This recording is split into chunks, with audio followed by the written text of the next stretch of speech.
কলকাতা ও হাওড়া পুরসভায় বাড়তে চলেছে ওয়ার্ডের সংখ্যা। কলকাতা পুরসভার ওয়ার্ড 144 থেকে বাড়িয়ে 209 এবং হাওড়ায় 50 থেকে বাড়িয়ে 68 করার কথা বলা হয়েছে।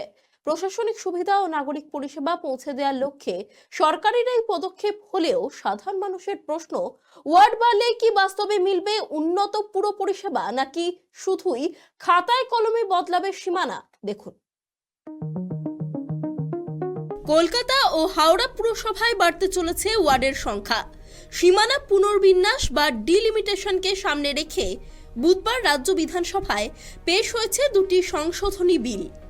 কলকাতা পৌরসভা ও হাওড়া পৌরসভার ক্ষেত্রে ডিলিমিটেশন করা হবে, অর্থাৎ কলকাতা পৌরসভার ক্ষেত্রে এতদিন 144টা ওয়ার্ড ছিল, সেখান থেকে সেই ওয়ার্ড সংখ্যা বাড়িয়ে 209টি করা হচ্ছে এবং হাওড়া পৌরসভার ক্ষেত্রেও একইভাবে ওয়ার্ড সংখ্যা বাড়ানো হচ্ছে, যেটা রাজ্য সরকারের তরফে যুক্তি দেওয়া হচ্ছে যে এই ওয়ার্ড সংখ্যা বৃদ্ধির ফলে একটা ছোট জনসংখ্যা নিয়ে কাউন্সিলররা কাজ করলে সাধারণ মানুষকে তারা পৌর পরিষেবা আরও বেশি করে বা আরও ভালো করে তারা দিতে পারবেন।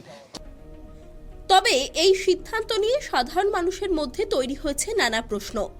নতুন ওয়ার্ড তৈরি হলে সত্যিই কি নাগরিক পরিষেবা আরো উন্নত হবে, নাকি শুধুই বাড়বে প্রশাসনিক জটিলতা? এটা মনে করব রাজ্য সরকার যেভাবে ডিলিমিটেশন করছে, যে 15-16 হাজার জনসংখ্যার প্রতিটা বুথ, আমি তাকে সমর্থন করি। তাতে কাউন্সিলর যারা হবেন তারা আগামী দিনে ভালো করে মানুষের কাছে পৌঁছাতে পারবেন, মানুষের যে পরিষেবা সেগুলো প্রপারলি দেওয়া যাবে। প্লাস এর সাথে আমাদের এখন সেন্সাসও শুরু হয়ে গেছে, অ্যাটলিস্ট 1 বছর পরে সেন্সাসের রিপোর্ট চলে আসবে এবং মানুষের যে দৈনন্দিন সমস্যা, পুরো পরিষেবা, সেটা একটা প্রপার প্ল্যানিং আর্টিকুলেট করা যাবে।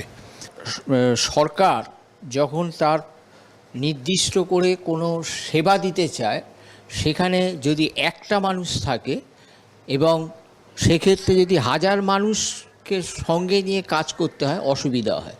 সেখানে যদি আমরা 500 মানুষকে পাই, তাহলে পরিষেবা দিতে আমাদের সরকারের, এবং বিশেষ করে এখন যে পালাবদলের সরকার, নতুন সরকার এসছে, সেই সরকার রাষ্ট্রবাদী সরকার, তাদের যে মূল উদ্দেশ্য সেটা হচ্ছে একদম নিচু স্তরের মানুষের সেবা এবং পরিষেবার মাধ্যমে মানুষের উন্নয়ন।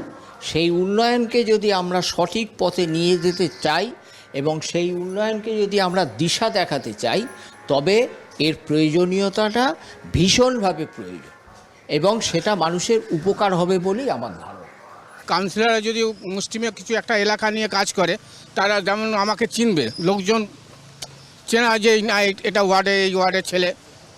আর তারপরে যারা আমরা ভোট দিই, সেই হিসাবে একটা বাড়ি থেকে অনেকটা ডিস্টেন্স যেতে হয়, যেটা ওয়ার্ড এদিক ওদিক তো মানে বুথ হয়, তার বুথ একটু বেশি হবে, কাছাকাছি বুথ হবে, পাবলিকেরও আমাদেরও সুবিধা হবে।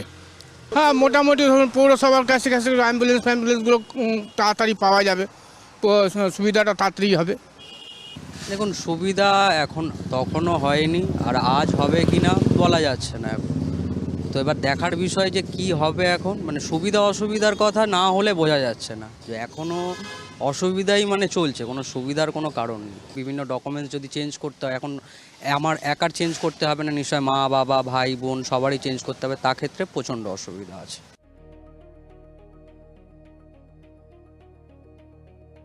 সাধারণ মানুষজনদের সঙ্গে আমরা কথা বলে জানতে পারছি বেশ কয়েকটি জায়গায় অসুবিধাও থাকতে পারে। সাধারণ মানুষের মনে আশঙ্কা যে তাদের যে ডকুমেন্টসগুলো রয়েছে, সেই ডকুমেন্টসে যদি কোনোভাবে চেঞ্জ করতে হয় তাহলে কি করবেন তারা, তাহলে তারা তো টেনশনের মধ্যে পড়বেন। সাধারণ মানুষরা এটাও বলছেন যে যদি তারা ভালো পরিষেবা পান তাহলে তারা কিন্তু স্বাগত জানাচ্ছেন এই ডিলিমিটেশনকে। ক্যামেরায় স্বপন রায়ের সঙ্গে অভ্রদীপ দাসের রিপোর্ট, কেটিভি বাংলা, কলকাতা।